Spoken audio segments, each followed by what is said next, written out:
a few years ago, like most, available on YouTube right now, who are going through this extreme enlightened state, use the same comment: nothing is happening, nothing exists. And that's the last thing the mind, any listener, any viewer wants to hear from their mind concept, from the idea of the mind that therefore all that I have went through in my life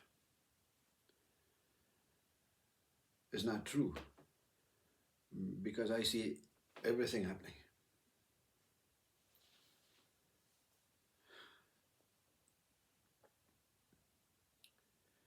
The term nothing is happening and nothing exists never leaves you, but you don't use it anymore, because there is a happening taking place, but it's not how we perceive it from this perception. All of this appear to be what we have been told that they are: names, colors, shapes, forms, space. And our mind is able to actually make something of that. You can categorize it and store it in the hard drive. So you never forget that a tree is a tree until something happens within your neurological brain or your mind and the connection with the brain to form some sort of amnesia, dementia, or whatever it is. So you can say enlightenment is a form of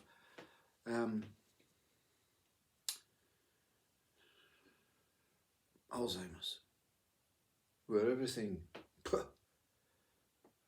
doesn't make sense anymore, to the extent that there's no point, nothing exists.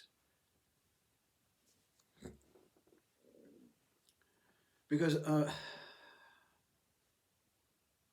amnesia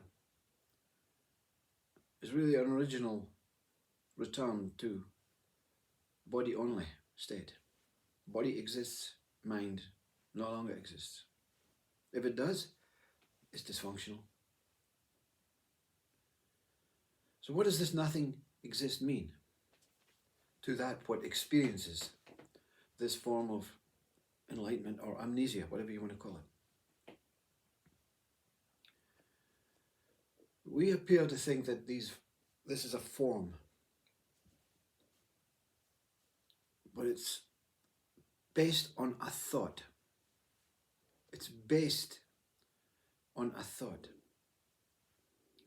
Consciousness having a thought that it could reveal itself as a light source so that it can see what it was. So consciousness is light only. It's not producing forms. It's a light where everything can now be created from. It's like that, I want to be a sculptor. So I have the clay, but I don't have a studio. And I don't have any way of sculpting outside because the conditions are too wet. So we build a studio and then we become a sculptor inside, and then we produce beautiful pieces of art. And consciousness is the studio. Yeah?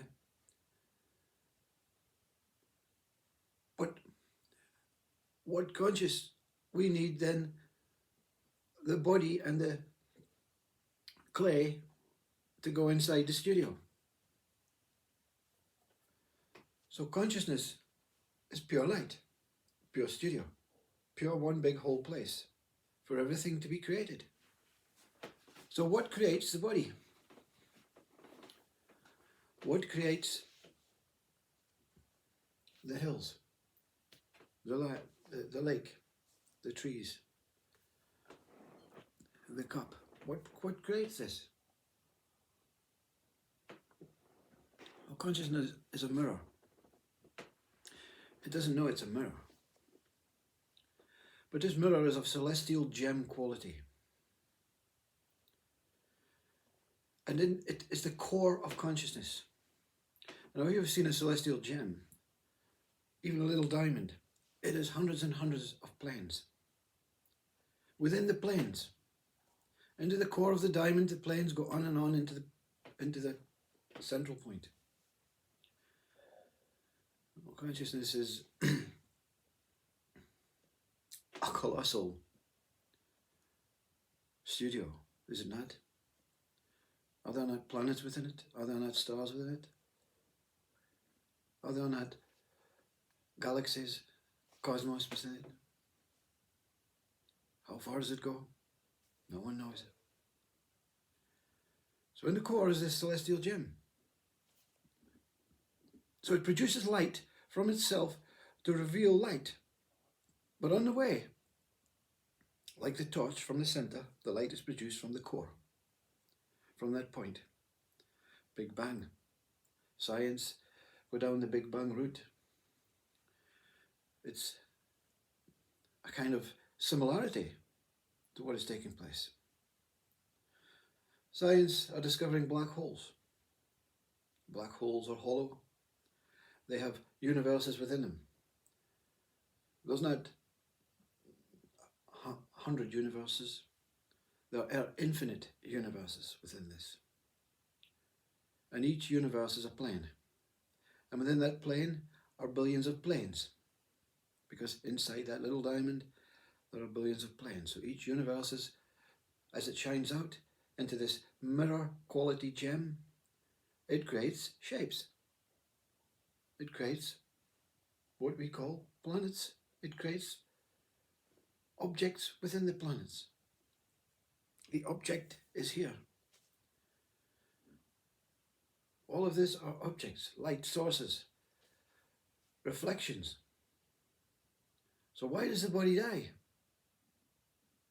Why does the body die? Because consciousness is expanding. It's impossible to expand because it's infinite. But it is living. Is God not living? That's what we call consciousness, God. Self. All-encompassing whole. Within each plane is I, an axis. Within each axis, billions of axes. The axis of the earth, and the earth spins round. The axis, male, stable, penis, the spinning, consciousness, feminine vagina, moving. All of this is taking place. Yeah? But consciousness and its expansion, it's no concern for what it sees, because it knows that all that it sees, including your body, is part of it. It can go around again many times, meaning it's swirling around this celestial gem, amazed by what it sees. It doesn't try and keep things. It says, wow, look at that beautiful body. And then, oh, there's another one over there, sorry. And this is how human beings replicate consciousness. We have a minimal mind, a minimal attention. We can't look at the whole of ourself in one moment, but we can be ourself in one moment. So we look at little things and we give it names. And it's the names that break up the idea that it's whole. We identify with the names and we don't see the whole thing as what it is. Enlightenment is basically you go inwards and look at yourself, not from the core of consciousness out, but you go in to the core of consciousness and look inwards, and you see how precious you are, how incredibly beautiful and magnificent this God consciousness can create so much beautiful, incredible galaxies, cosmos, universes, stars, and you are not separate.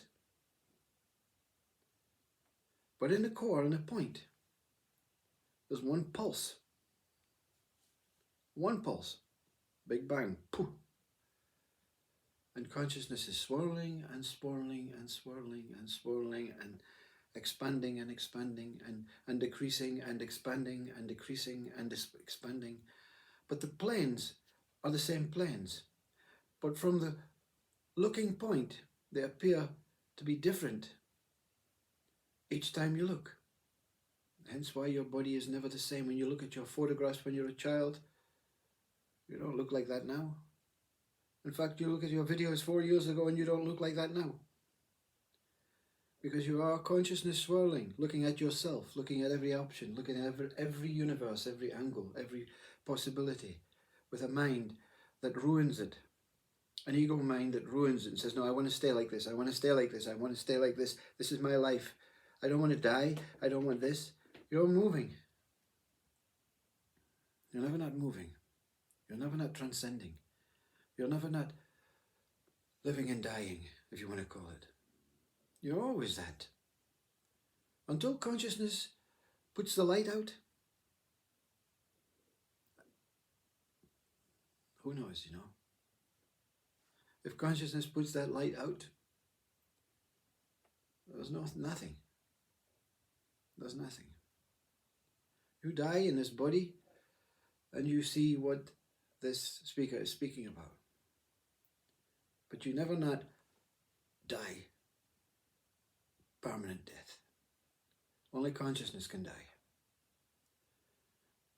And if consciousness dies, all dies. Even the planets. But it never not dies, it just stops shining the light. But it's of no use. There's nothing living on it. Because living is its quality. And we are a thought that we can live as anything we can be. But it's in the flowing livingness that we exist. We're not the tree.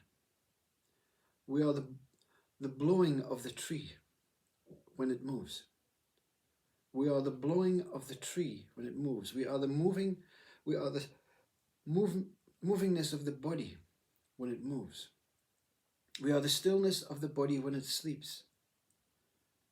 We appear to be a person because we've created these identities and these needs and these wonderful relationships with people and nature, and it's all good. But when you discover that you're not this body alone, that you are the whole movingness and the whole stillness at the same time, you just giggle and you see life as it is. You see consciousness as it is. You see God as it is. You can't identify with it. It's unidentifiable because it's moving so beautifully, so elegantly that you don't want to stop and say, that's that. Oh no, just move and move. And each time the pulse gets sweeter and sweeter.